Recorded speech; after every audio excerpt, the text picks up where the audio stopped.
Leo nitakwenda kuelekeza app ambayo unaweza ukatumia kutenganisha vocals na instrument au biti katika audio yako.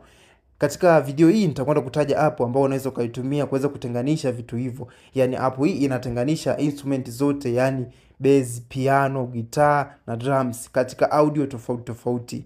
Kabla sijakwenda kuitaja, hakikisha umefollow account hii na kulike.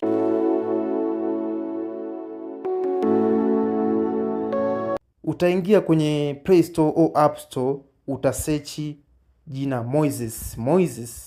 Ukisearch app hii inaonekana muonekano kama huu, utainstall afu utaingia katika app hiyo. Ukiingia katika app hiyo, itabidi kwanza uweke account yako. Kwa hiyo uta login kwa account yako ya Google au account yako yoyote ya email.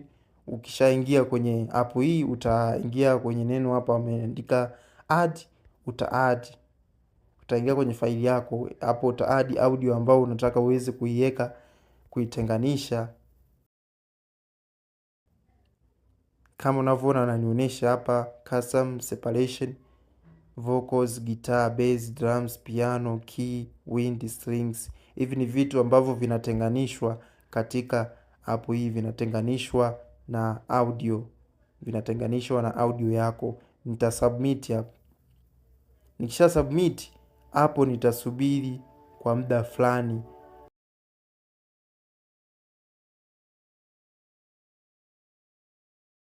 Kama unavyoona hapo tayari nimeshatenganisha vocals na instrument. Kila instrument imewekewa volume yake hapa. Kwa hiyo nitapunguza vocal, ni sauti hapa ya kwanza kabisa hapa juu.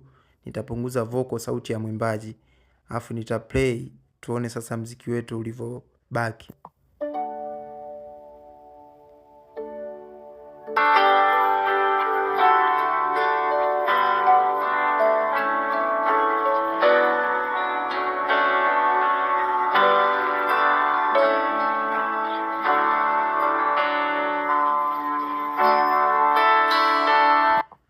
Na kama unahitaji kuweza kusave audio yako, basi utabonyeza kwenye mistari mitatu hapa pembeni.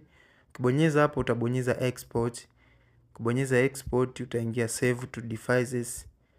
Utachagua hapa unataka ziwe zimegawanyika, yani kila sauti imejitenga. Kama kinanda kinalia peke yake, piano inalia peke yake, gitaa inalia peke yake, ndio utabonyeza hapa separated. Lakini unataka weke mix, unaingia audio mix, maana yake vyombo vyote vitakuwa vinalia katika audio